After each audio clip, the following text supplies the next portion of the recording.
My name is Greer Sinclair. I'm 35 years old. 2 weeks ago, my mother rang my doorbell. First time in 11 years. She stood on my porch in Park Hill, Denver, in a camel wool coat over a navy print blouse, holding a leather weekender bag and a folded piece of paper. The paper wasn't an apology, it was a list. Handwritten. Blue ink. 5 bullet points. Every bullet had a dollar sign. The total at the bottom was $940,000. She didn't say she was sorry. She didn't ask about her grandchildren. She said, "We need to talk about the family's future." But here's what my mother didn't know. I'd been keeping a list of my own for 11 years. Every birthday card she returned. Every voicemail she ignored. Every text my sister sent about me behind my back. 31 items, all labeled, all dated, all filed in a slate gray binder I kept in the bottom drawer of my office. She brought a list of what she wanted. I brought a list of what she'd done. Before we get into this, if you're new here, please take a moment to like and subscribe. It helps more than you know.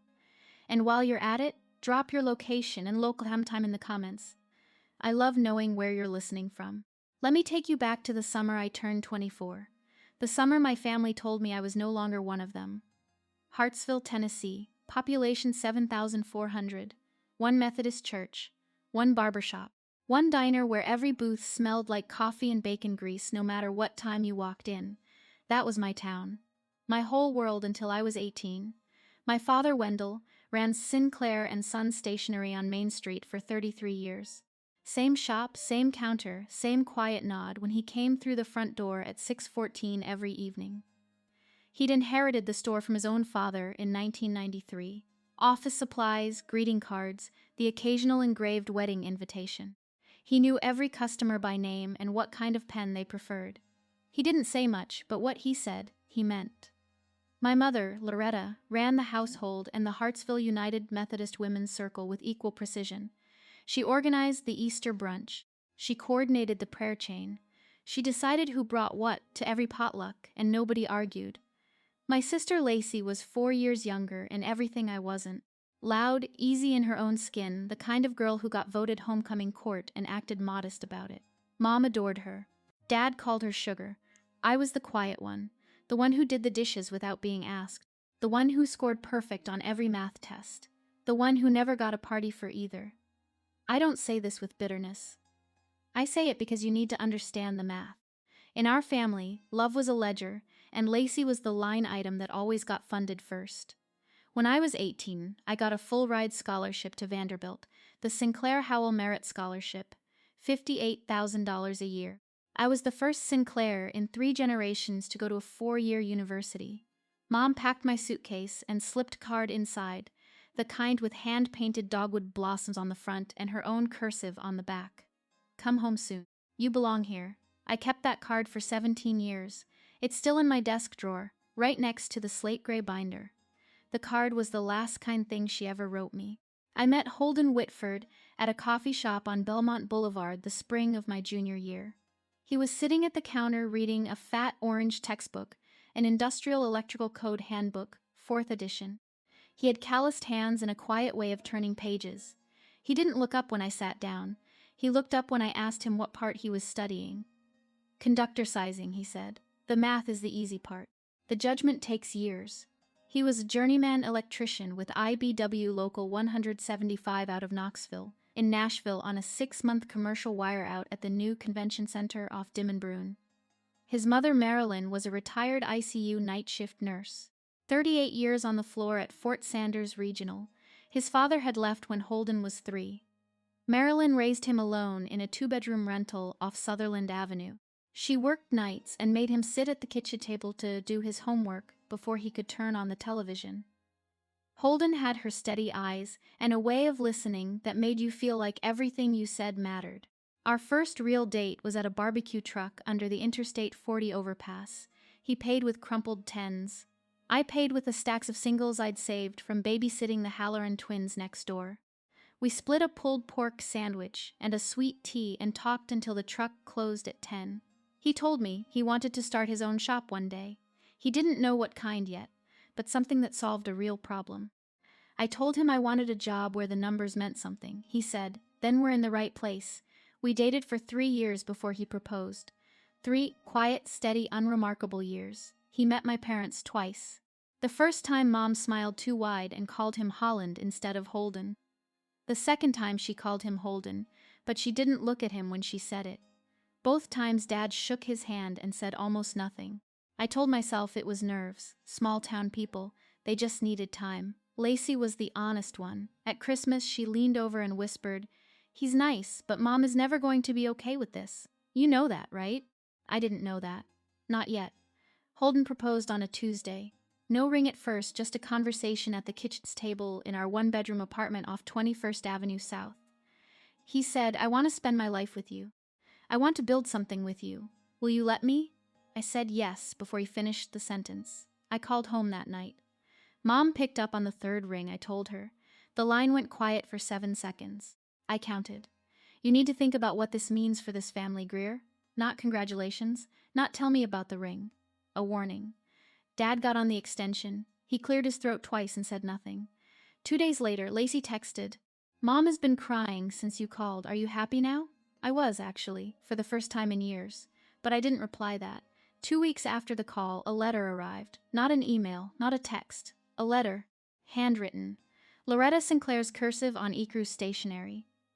She wrote 3 paragraphs. The last one said this: "If you go through with this wedding, you are choosing him over your family.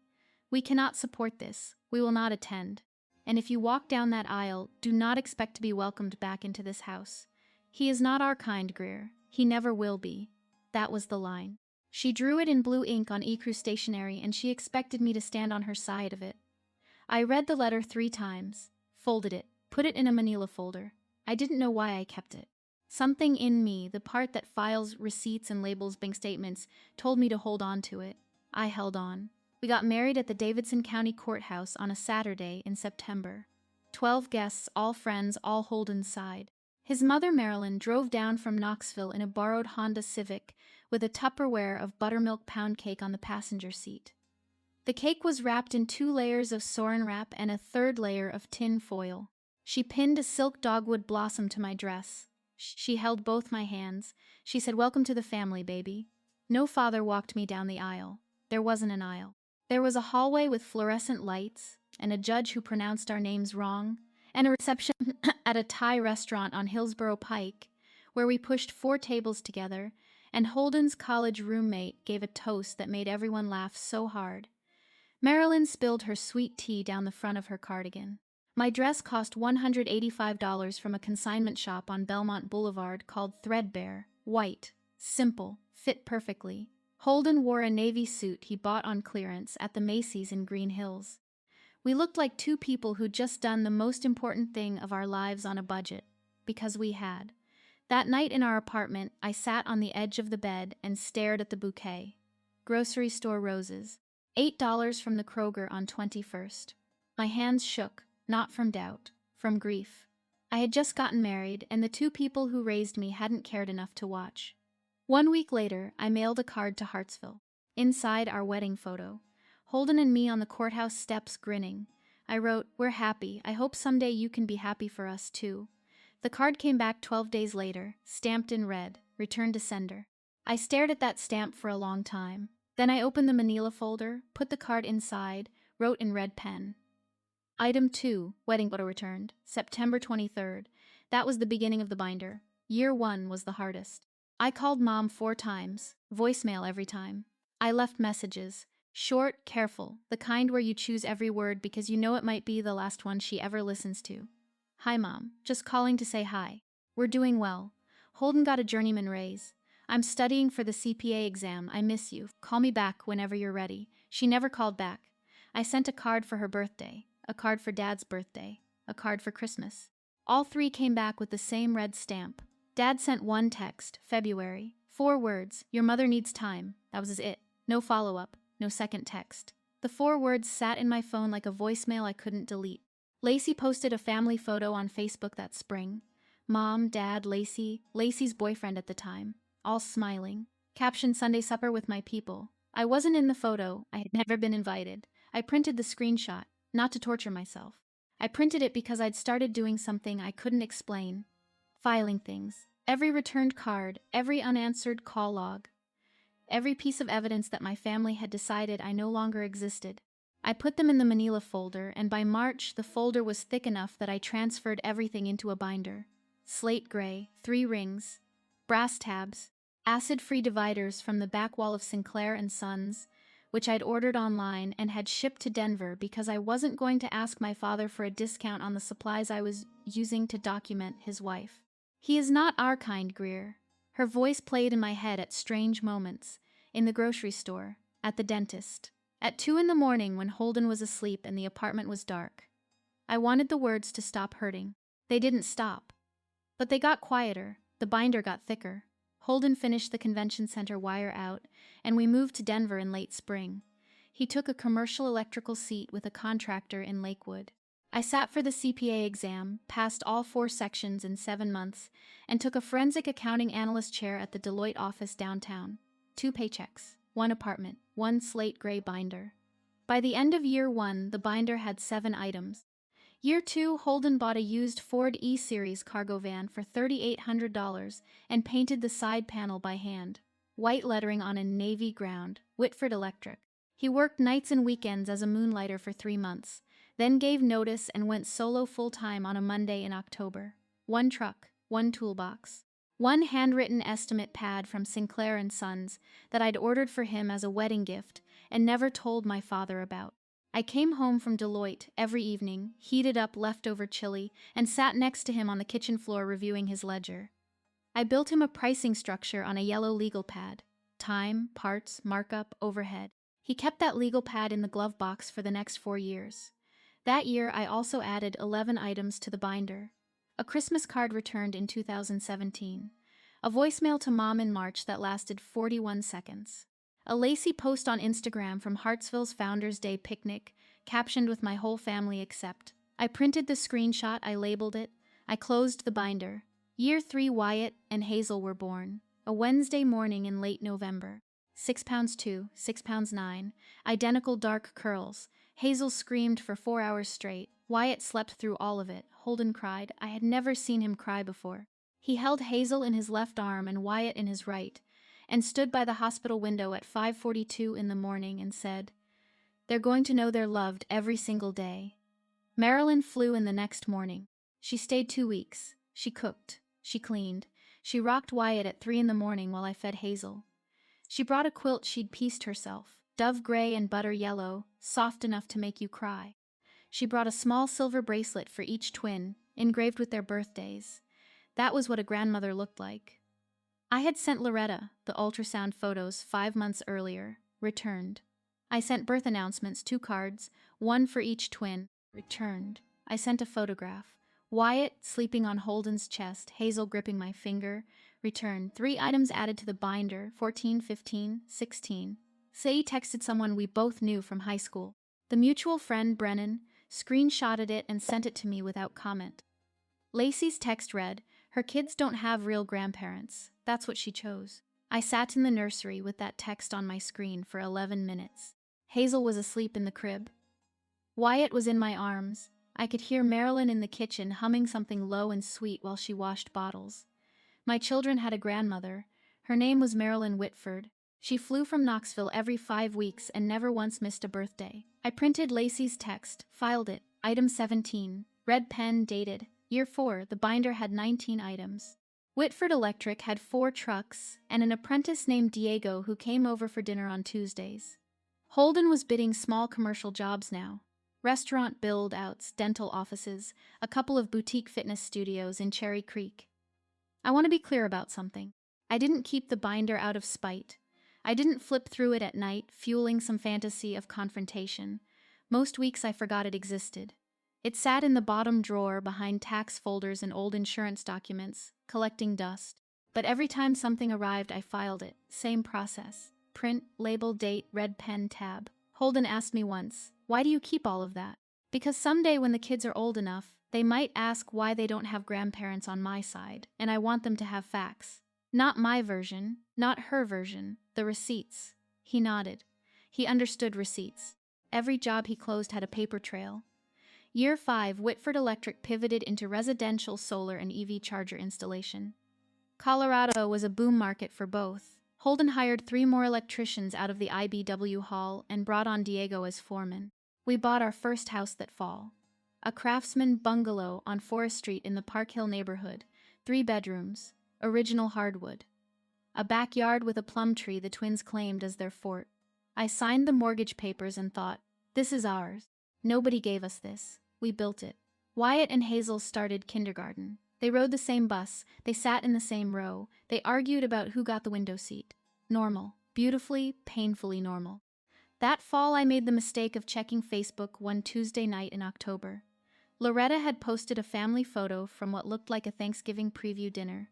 New dining set. Lacey and her husband Bryce. A baby in a high chair.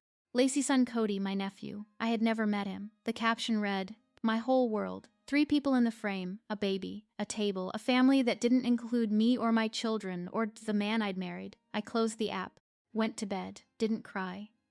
I'd stopped crying about Loretta Sinclair somewhere around year 3. Some wounds don't heal, they just go numb. Year 6, Whitford Electric had 23 employees and a small office in a warehouse district off Brighton Boulevard. I left Deloitte in March and joined full-time as CFO. It was the first time my name went on the company paperwork next to his. We were partners in everything. Lacey got married that summer. I found out from Instagram. The photos were beautiful. White church, the same Methodist church where I'd been baptized at 12. 200 guests. Lacey in a cathedral-length veil. Mom in lavender. Dad in a new suit I had never seen before. The reception had a live band, a 4-tier cake, and a sparkler send-off that looked like a movie. They didn't invite me. They didn't tell me. I found out 4 days after the wedding when a friend from high school posted a group shot captioned, "Best Wedding of the Year." I zoomed in. My parents were in the second row, smiling, arms around each other. Dad looked thinner. Mom looked exactly the same. I stared at that photo for a long time. Not because I was jealous of the wedding. I'd had my wedding. 12 people, Thai food, a $185 dress, and the best man I have ever known. I stared because they looked happy. And they looked happy without me. I did something I probably shouldn't have done. I ordered a set of handmade linen napkins from a shop in Wash Park, Ivory, monogrammed with Lacey's new initials. I wrote a card, "Congratulations on your wedding. I wish you and your husband every happiness. Love, Greer." The package came back 3 weeks later, unopened. I could see the tape was untouched. Item 21, gift return, Lacey's wedding, red pen, dated. I put the binder back in the drawer, closed it, sat at my desk, and listened to Hazel singing in the bath and Wyatt arguing with Holden about whether dinosaurs could swim. That was my family right there in the next room. And they were enough. Year 7, Whitford Electric rebranded. Brightline Electric became Brightline Electrification Group. We landed our Series A in April. $6 million from a Boulder VC firm called Ridgeline Capital. I remember the phone call. Holden was in the kitchen scrambling eggs for the twins. His phone rang. He listened, nodded, hung up, turned to me and said, "They said yes." I did the math before the eggs were done. $6 million in funding, post-money valuation of $34 million. Holden and I still held 31% combined. Not rich, not yet, but the numbers were heading somewhere I had only ever modeled in spreadsheets. That same year, I flew to Memphis for a weekend. I want to tell you about that weekend, because nothing in the binder mattered as much as what I learned in a 2-bedroom bungalow in Cooper Young. My mother's older sister, Bernadette Ainsley, was 74 that spring, a retired family lawyer. She'd written me a letter in year 2 of my estrangement. Item 4 in the binder. I had never met her in person. Loretta had erased her from family conversation, the same way she would later erase me. I went to see her because the trust documents Grace Lim was drafting, for the twins needed a second look from a senior estate lawyer. She met me at the door in a flannel button-down and reading glasses on a beaded chain. She poured coffee into 2 heavy mugs and set them on the kitchen table.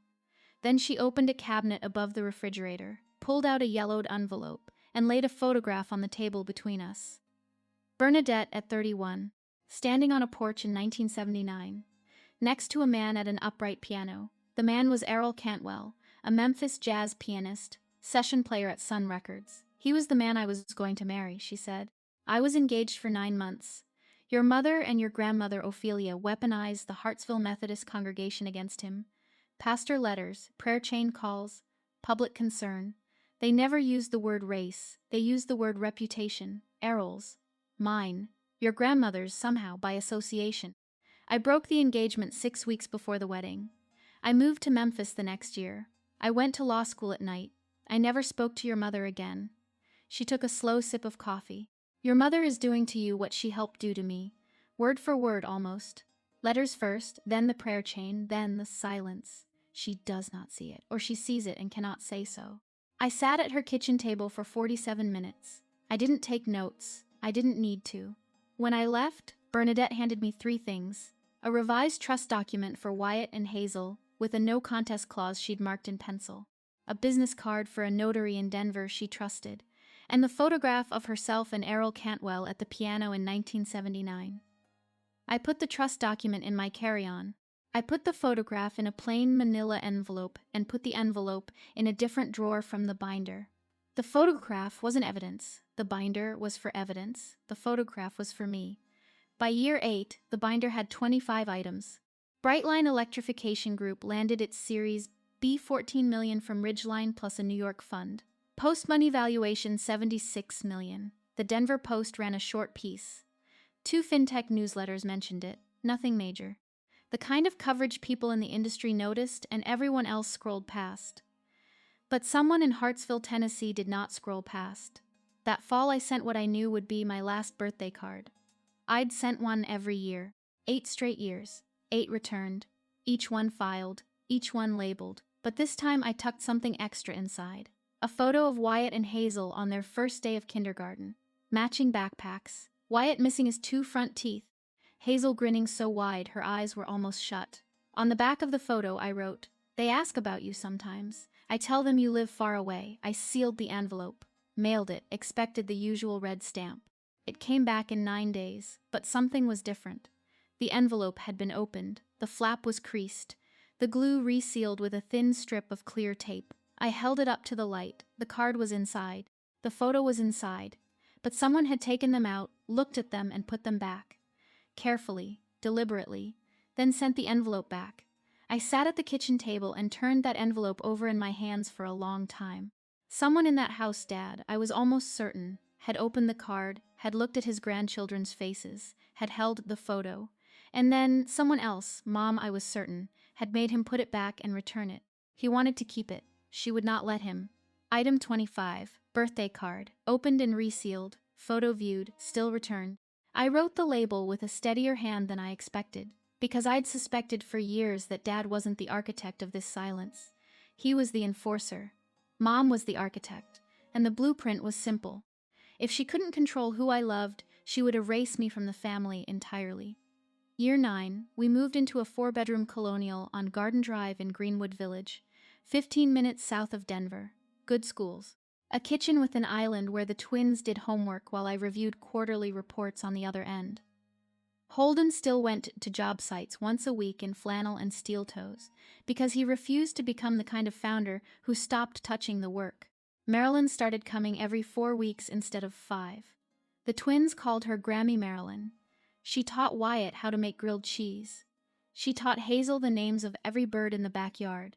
She still brought a Tupperware of buttermilk pound cake every visit. Year 10, Brightline Electrification was on the cover of a regional business magazine. Small print run, local distribution. Holden's face on a glossy cover with the headline, "The Quiet Builder." I noticed strange activity on my LinkedIn that month. Someone from Hartsville, Tennessee had viewed my profile 4 times in 1 week. No name visible, a private browser. But the location was right there, Hartsville, Tennessee. Then Forbes ran its annual companies to watch list. Brightline made it number 38 out of 50, 2-sentence mention, but it was Forbes. I didn't think much about the LinkedIn views until a few weeks later when Holden was invited to guest on a fintech-adjacent podcast called Voltage. The episode was 46 minutes, mostly technical. Load management, permitting, workforce, Federal Inflation Reduction Act rebates. Not exactly viral content, but 3 days after it aired, Brennan texted me from Hartsville. "Your mom told Linda at church on Sunday that she always knew Holden was sharper than people gave him credit for." Direct quote. Linda said Loretta sounded proud. "First time she's mentioned your name in years. Always knew Holden was sharper.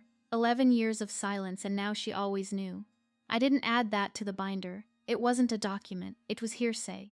But I wrote it on a post-it and stuck it to the inside cover because I wanted to remember the moment Loretta Sinclair started rewriting history.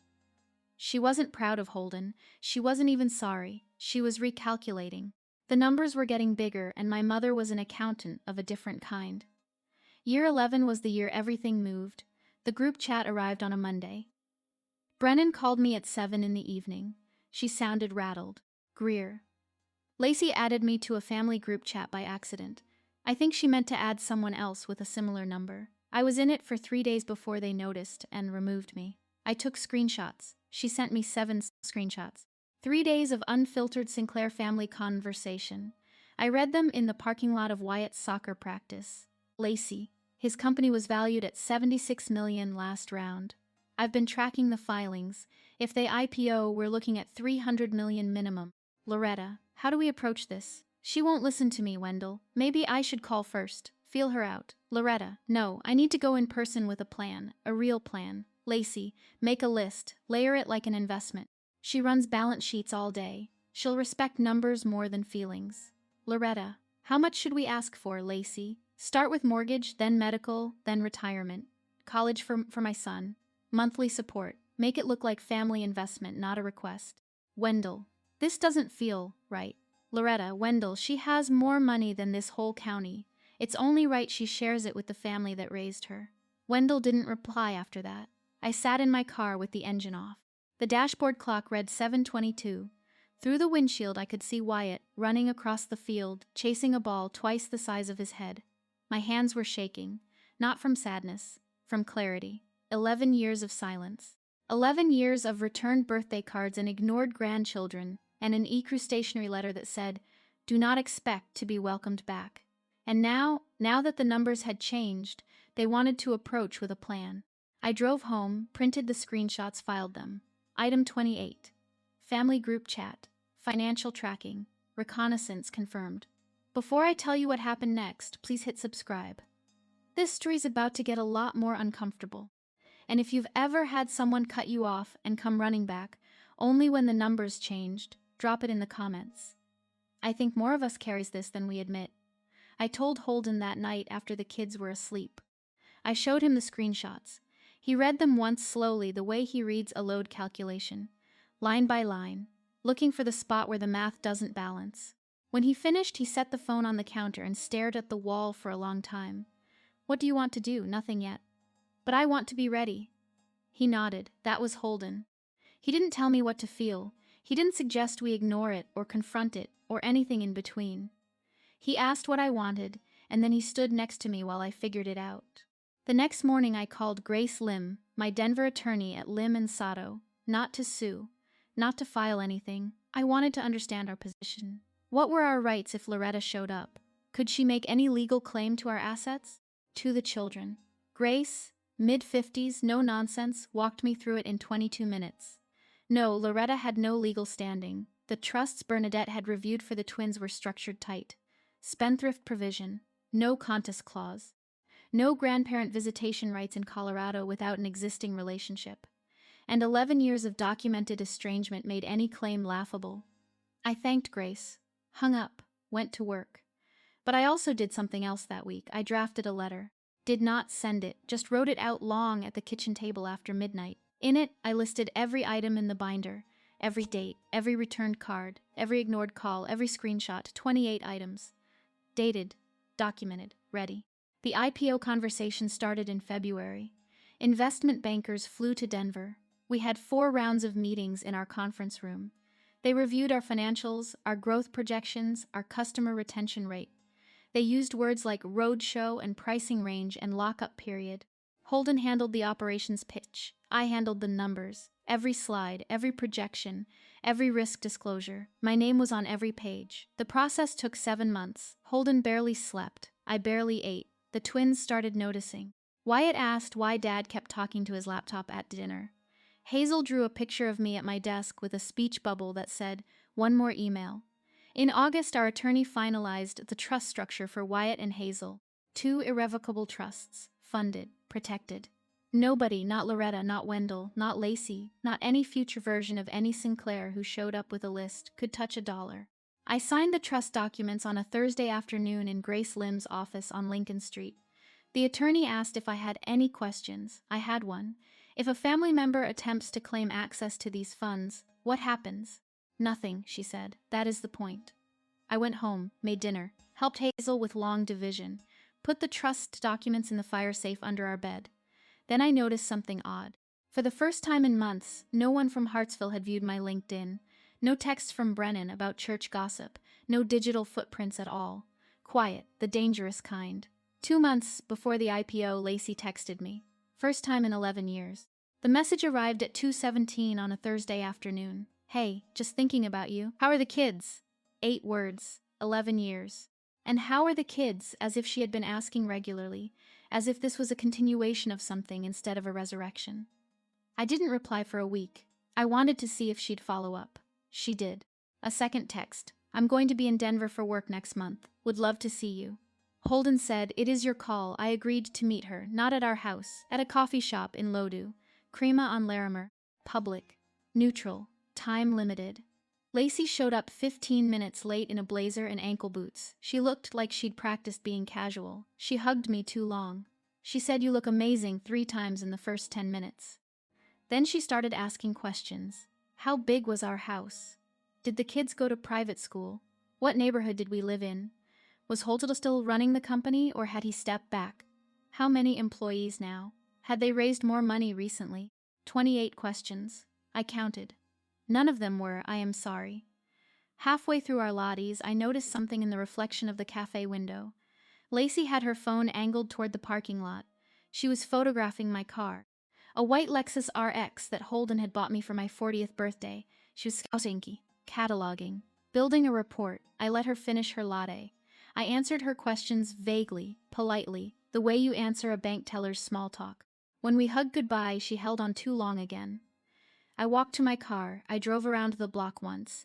Then I parked across the street from Crema, behind a delivery truck, and watched. Lacey came out 3 minutes later, phone already to her ear. She stood on the curb in the November cold, and I could see her mouth move in clipped, frustrated shapes through the cafe window across the street. She said one sentence I could read off her lips clearly.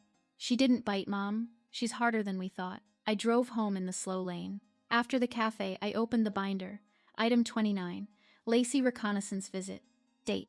Red pen. Notes. 28 questions documented. Photographed vehicle. Mother on the call. No apology offered. No mention of past estrangement. Then I called Grace Lim a second time. They're coming, I told her. My mother. Probably within weeks of the IPO. She'll bring demands. Grace asked what kind of demands. I told her about the group chat, the screenshots, Lacey's instruction to layer it like an investment. Grace was quiet for a moment. You have documentation. I have a binder. How thorough. 29 items, dated, sourced, 11 years. Another pause. Greer, you don't need me for this. You needed me for the legal structure, the trusts, the estate separation. That's already done. What you are describing now is not a legal confrontation. It is a personal one. For that, you just need to decide what you are willing to say. She was right. This wasn't about lawyers. This was about a woman who was going to show up at my door because the numbers had changed, and whether I was going to let her rewrite 11 years of silence into a story about a misunderstanding. I sat at my desk that night and pulled out the letter I'd drafted months before, the one listing every item in the binder. I read it. Then I put it back in the drawer. I didn't need a letter. I had the binder itself. 29 items. 11 years. Every returned card. Every ignored voicemail. Every screenshot. Every piece of evidence that my family had erased me. Not because I'd done something wrong, but because I'd loved a man they refused to accept. The binder would speak for itself. Brightline Electrification Group went public on a Wednesday in October. Holden and I stood on the NASDAQ floor in New York. Him in a charcoal suit. Me in a navy blazer. We watched the stock open at $16 a share. By noon it hit 19. By close, 21. Market cap, $380 million. Holden and I held 11% combined. Net worth on paper, $42 million. $42 million. I didn't know what to do with that number. It didn't feel real. It felt like a spreadsheet cell someone had typed wrong. It's too many zeros. Check the formula. But the zeros were right. I'd checked the formula. That was literally my job. The Denver Post ran a feature. Forbes called for a comment. Bloomberg ran a sidebar. A local news station did a 3-minute segment. Local couple's clean energy company hits NASDAQ. They showed our company photo, 2 founders side by side, equal. Holden and I celebrated with room service sushi in our hotel room overlooking Times Square. Wyatt and Hazel were back in Denver with Marilyn, who had flown in for the week. Holden fell asleep on the couch at 9:15, still wearing his suit jacket. I stayed up, not because of the IPO, because of what I knew was coming next. I checked my phone, 5 missed calls, area code 615, Middle Tennessee.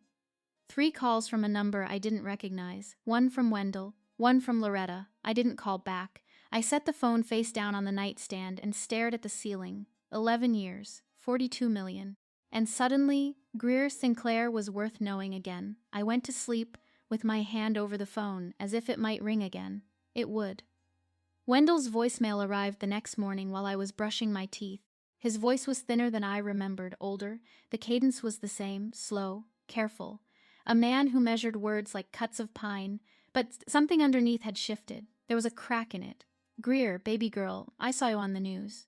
You and Holden on the stock exchange floor. I didn't know what to say, so I'm calling. I'm proud of you. I've always been a long pause. Breathing, your mother wants to talk. She has things she wants to discuss. Please call her back when you can. I love you, Greer. I played it 3 times, baby girl. He hadn't called me that since I was 14, and I am proud of you. 4 words I had waited a decade to hear. But then I rewound, listened again, listened to the structure of it. He called after the IPO, not after the wedding. Not after the twins were born. Not after any of the 8 birthday cards or the ultrasound photos or the birth announcements. After the IPO. He was proud of me on paper. He had always been proud of me on paper.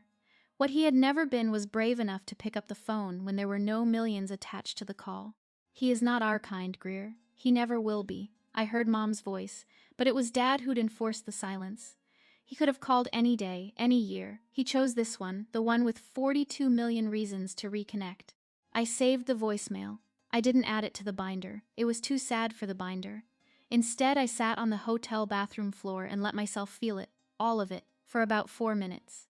Then I got up and packed my suitcase. We had a flight to catch. Loretta's text arrived 2 days after we got home from New York. It was long, carefully composed. No typos, no autocorrect errors, no casual abbreviations. This was a draft. She had written it, edited it, probably read it aloud to herself in the mirror. Greer, I know we've lost time. I think about you and the children every day.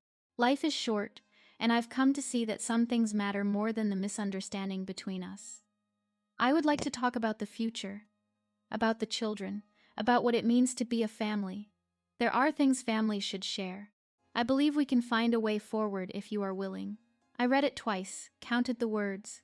58 carefully chosen. Not one of them was sorry. Not one of them was I was wrong. Not one of them acknowledged that she'd disowned me for marrying a man who worked with his hands. She wrote, "The misunderstanding between us," as if our estrangement was a philosophical disagreement instead of a woman who told her daughter, "He is not our kind," and returned 8 years of birthday cards unopened. I didn't reply. I screenshotted the text, printed it, opened the binder. Item 30. First text from Loretta in 11 years, 58 words, 0 apology, red pen, dated. I closed the binder, put it back in the bottom drawer, sat at my desk, looked at the framed photo next to my monitor. Holden and me and the twins at Cherry Creek Reservoir, all 4 of us squinting into the sun. Wyatt on Holden's shoulders, Hazel holding my hand. That was my answer right there in the frame. Brennan called on a Friday. "Lacey's telling everyone she visited you in Denver. She's saying you live in a mansion," her words. "She's telling people Holden struck gold and you drive a Lexus and the kids go to a private school." I leaned against the kitchen counter. "Half of that is wrong. It's not a mansion and the kids go to public school. Greer, that's not the point. Your mom is planning a trip. Lacey told Linda at the salon that Loretta is going to Denver next week. She's packing a suitcase." I closed my eyes. I know how. Because Lacey counted every employee at that cafe and photographed my car. Silence on the other end. Then, "What are you going to do?" "I'm going to open the door." Brennan sounded surprised. "You're going to let her in. I'm going to let her talk. and then I'm going to show her what I've been keeping in the bottom drawer of my desk for 11 years. I hung up and stood in my kitchen. The kitchen with the island where Hazel did homework and Wyatt built Lego towers and Holden made pancakes on Sunday mornings. Marilyn's photo was on the fridge next to the twins' field trip picture. Grammy Marilyn. The only grandmother they had ever known. Loretta was coming. I had known it since the group chat, since the Series B, since the LinkedIn views and the church gossip and Lacey's 28 questions at the cafe. The numbers had changed and Loretta Sinclair was coming to collect. But I wasn't the same girl who'd left Hartsville at 24 with a scholarship and a mother's card that said, "Come home soon." I was a CFO, a mother, a woman with a binder, and I was ready. In Hartsville, news traveled through the Methodist Church the way water traveled through limestone. Slowly everywhere, impossible to stop. When I married Holden, the CISPR network had done its work in 48 hours. Loretta Sinclair's daughter married someone who wasn't our kind. The women on the prayer chain clucked their tongues, and Loretta had used that social pressure like a weapon. Now the whispers had reversed. Brennan told me. Linda the Salasants told Brennan. The church organist told Linda. Greer Sinclair's husband was on the NASDAQ. Greer Sinclair was a CFO. Greer Sinclair was worth $42 million, and Loretta Sinclair, the woman who ran the Easter brunch, had disowned her own daughter 11 years ago for marrying him. People weren't whispering anymore. They were asking questions to Loretta's face. "You must be so proud. When did you last visit the grandkids? Are you going out to Denver for the holidays?" Loretta couldn't tell them she was estranged from her daughter without admitting she was the one who'd drawn the line. She couldn't pretend everything was fine without someone inevitably asking, then, where was Greer at Easter? The same town that had let her cut me off was now asking her why. And Loretta Sinclair, the woman who'd wielded social pressure like a scalpel, was now the one being cut. She arrived on a Wednesday at 9:47 in the morning. I know the exact time because I was standing at the kitchen window drying a mug, and I watched the rideshare pull up. She got out slowly, camel wool coat, navy print blouse underneath. The same pearl studs she had worn to church every Sunday since I was a girl. A leather weekender bag, small, worn at the corners. She stood on the sidewalk for a full half-minute before she walked up the path. I watched her look at the house, the craftsman details, the porch swing, the garden beds Holden had built in the spring. She took it in the way a real estate appraiser would, evaluating. The doorbell rang. I opened the door. We stood 3 feet apart. She looked older, more gray in her hair, lines around her mouth that hadn't been there 11 years ago. Her eyes, the same gray-blue as mine, were already damp. Greer, Mom, a silence. 4 seconds. "I came to talk about the children's future. Not I came because I missed you. Not I came because I was wrong. Not even I came because I love you. I came to talk about the children's future. The children she had never met. The children whose photos she returned in sealed envelopes. The children, Lacey said, didn't have real grandparents. I looked at the suitcase. Looked at the folded piece of paper in her right hand. Come in. I didn't lead her to the living room. I led her to the kitchen. The kitchen had a table. It had good light. It had the fridge with Marilyn's photo and the twins' artwork, and a world map where Hazel marked every country she wanted to visit someday. The kitchen was where truth lived in this house, and truth was what we were about to have. She sat at the table. I poured 2 glasses of water. No coffee. Coffee was for people who were staying. Then I heard the back door click. Marilyn was already in the house. She had been here since 6 in the morning. She'd walked the twins to school at 8:30 and just come back from a long loop around City Park. She was standing in the mudroom hanging up her jacket. She would have heard the doorbell. She would have heard me say, "Mom." She came into the kitchen with her usual quiet step. Grammy Marilyn, 71 years old, silver hair cut to her chin, a worn cardigan in oatmeal cotton. She glanced at Loretta. She did not introduce herself. She did not need to. She walked to the kettle on the stove and started filling it with water as if this were any other Wednesday morning. Loretta's eyes flicked to her, to the cardigan, to the slow, careful way Marilyn moved, to the way Marilyn handled the kettle like she had handled it for years. "Who is that?" Loretta said. "Quiet, not unkind, just careful. This is Marilyn," Holden's mother. The twins' grandmother. Marilyn turned the burner on, looked over her shoulder, smiled at Loretta with the brief, professional warmth of a woman who had spent 38 years working in ICU.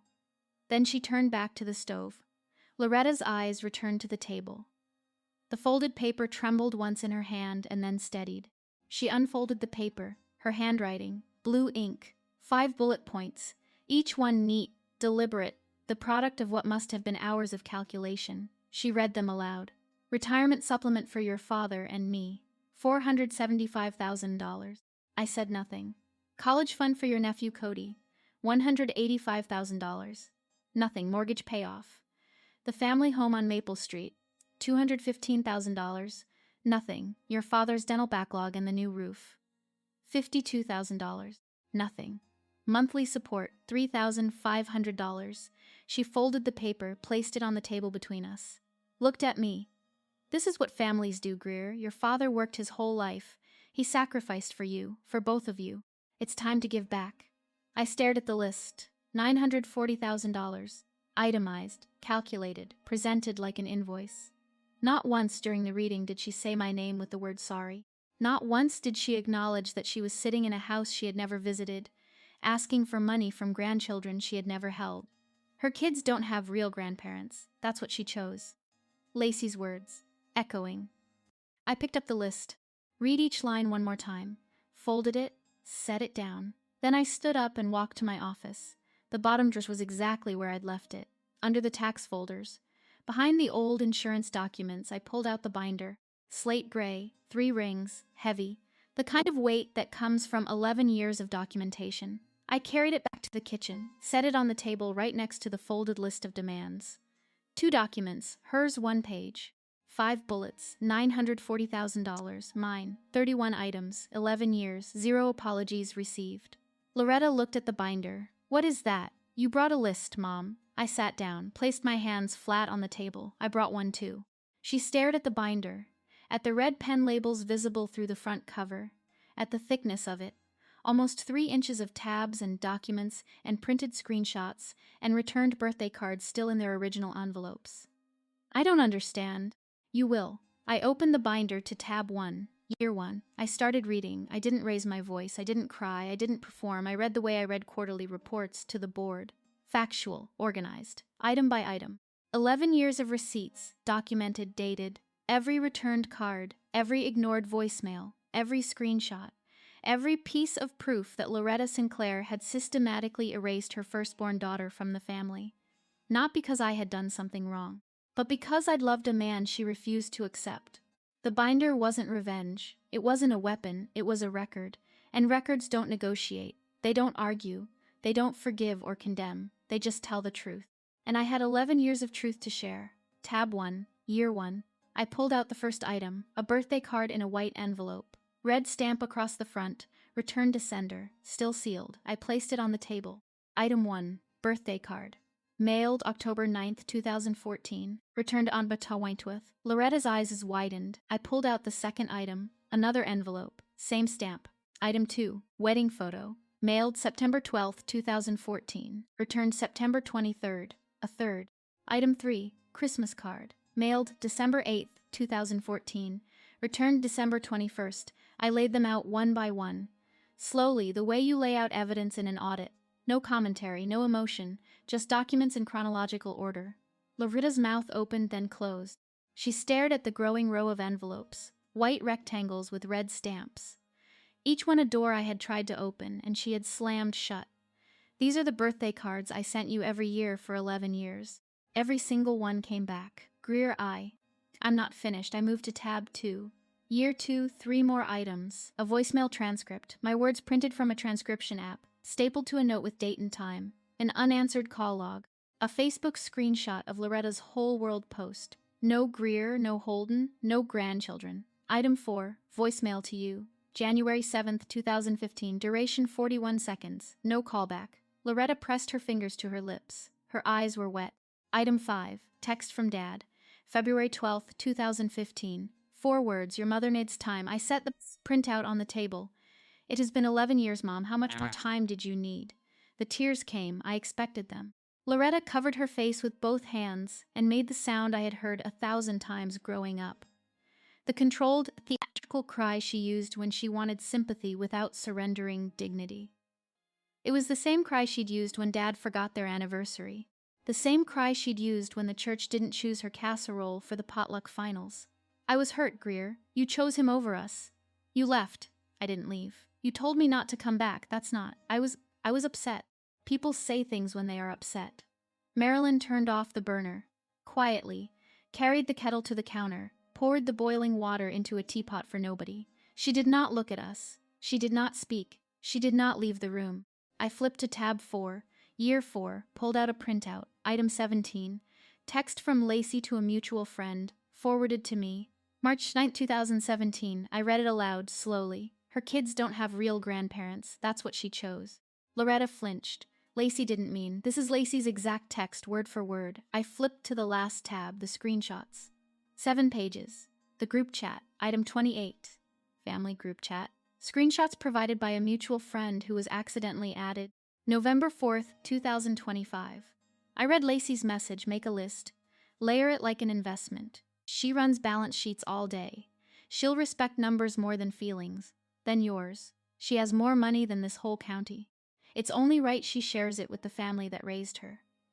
Loretta's face changed. The theatrical tears dried up. Something harder surfaced. Something I recognized. The same expression she wore when Lacey broke the good china and blamed it on the dog. Anger, not guilt, anger. You had no right to read that. I looked at her. Level. Steady. You had no right to return my children's photos.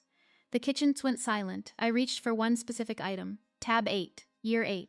The envelope was slightly different from the others. Same white paper, same red stamp. But the flap was creased. The glue had been cut and resealed with a thin strip of clear tape. I held it up. Item 25. Birthday card. Year 8. Inside this card was a photo of Wyatt and Hazel on their first day of kindergarten. Matching backpacks.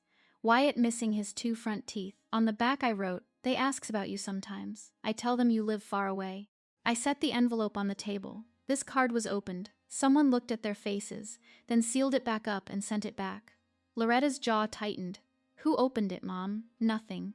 Dad opened it. He wanted to keep it. And you made him send it back. Loretta's hands were flat on the table now. Her eyes were on the envelope, on the tape. She whispered something so quiet I almost missed it. I was afraid. I waited. If I let him keep it, if I let any of it in, I would have had to admit I was wrong, that I lost 11 years for nothing, that I pushed away my grandchildren because I was too proud to. She stopped, swallowed. For 1 second, maybe 2, I saw something real in her face. Not performance, not manipulation, actual fear, the kind that lives under anger for so long it forgets how to come out any other way. Then it was gone. Her chin lifted, her posture stiffened. But you left us, Greer. You made your choice. The moment of honesty evaporated like steam off a coffee cup. Gone before I could hold it. Marilyn moved at the counter. A small sound. The clink of a spoon against a saucer. She wasn't intervening, she was just being there. Steady. The way she had stood at the foot of 100 ICU beds, watching the monitors, not flinching. Loretta noticed her again. She glanced over. Marilyn met her eyes, held them, did not smile. I placed Loretta's list of demands on the left side of the table. I placed the binder on the right. 2 documents side by side. Your list. $940,000. 5 bullet points. No apology. I tapped the binder, my list. 31 items, 11 years of silence, 11 years of returned birthday cards, and ignored grandchildren, and a daughter you erased because she married the wrong man. Loretta's nostrils flared. I did not erase. You told the church I'd abandoned you. You told Lacey to tell our friends that my children didn't have real grandparents. You tracked my husband's company for months and came to my door with an itemized invoice. I closed the binder. The brass rings clicked shut. You didn't come here because you missed me, Mom. You came here because the numbers changed. Loretta stood up. The chair scraped against the tile. After everything we did for you growing up, the food, the clothes, the school supplies, this is how you repay us. You raised me. That isn't a debt. That's what parents do. We gave you everything. You gave me a card that said, "Come home soon." Then you told me not to come back. She had no answer for that. I could see her searching her mental Rolodex of guilt trips and emotional leverage and finding nothing that fit. You said he wasn't our kind, but for 11 years his mother has been the only grandmother my children have ever known. The words hung in the kitchen like smoke. She heard them. I watched them land. Marilyn was very still at the counter, looking down at the teapot. The garage door rumbled. Holden walked in through the laundry room, steel toes still on, a flannel shirt over a Henley, a thermos in one hand. He saw Loretta, he saw the binder on the table, he saw me, he didn't speak. He set the thermos on the counter, walked to where I was sitting, put his hand on my shoulder, sat down next to me. That was it. No words, no confrontation, no dramatic entrance. Just a man sitting next to his wife because she needed him there. Loretta looked at Holden, the man she'd refused to accept 11 years ago. He wore a flannel shirt and steel-toed boots, and a watch that cost less than her pearl studs. Nothing flashy. Nothing that announced $42 million. Just a man, a good man, a father, a husband, and he was right here, hand on my shoulder, saying everything without opening his mouth. Loretta stared at his hand, at the space between us that held no tension, no performance, no need for words. She understood. I didn't need the Sinclair family. I had already built my own. I spoke quietly, the way you deliver a final number on a balance sheet. Factual, complete. No revision pending, Mom. I'm not going to give you money. She opened her mouth, I continued. Not because I can't afford it. Because the moment I hand you a check, you will believe you were right to stay away until it was profitable to come back. You will tell yourself, and you will tell Lacey, that this is what family does. That the silence was a misunderstanding, that the 11 years were just a rough patch. I picked up her list, held it out. They weren't a rough patch, they were a choice. Your choice. Every returned card, every ignored voicemail, every photo of your grandchildren that you looked at and sent back. She did not take the list. It hung in the air between us. If you want to know your grandchildren, really know them, not as a line item on a financial plan that starts with an apology, not to me, to the twins, and not today, the day you can mean it. Loretta took the list, picked up her weekender, walked to the front door. She stopped, turned around, opened her mouth, closed it, walked out. The door clicked shut. Not a slam, a click. The sound of someone leaving who knew she'd lost something she couldn't buy back. If someone showed up in your life only after the numbers changed, I need to hear your story. Drop it in the comments. And if this video reminded you that your worth was never a dollar amount, share it with someone who needs to hear that today. 2 weeks passed. Holden and I didn't talk about Loretta much. Not because we were avoiding it. Because there wasn't much left to say. She had come with the list. I had shown her a binder. She had left without apologizing. The math was settled. The twins didn't know she had visited. They were at school both times, the arrival and the departure. I preferred it that way. They would learn about Loretta Sinclair when they were old enough to understand that some people only see you when the light is right. Wendell called on a Tuesday morning, 9:14. I was reviewing a vendor contract at work. Greer, your mother told me what happened. I waited. I should have opened that door for you 11 years ago. I should have picked up the phone. I should have driven to Denver the day the twins were born. I should have done a lot of things. His voice cracked. I'm sorry, not because of the money. I do not want your money. I want to know my grandchildren, and I want to know if you'll let me try. I was quiet for a long time, 17 seconds. I counted. I believe you, Dad. But believing you and trusting you are different things. We start slow, phone calls every 2 weeks. No visits yet, no money, just talking.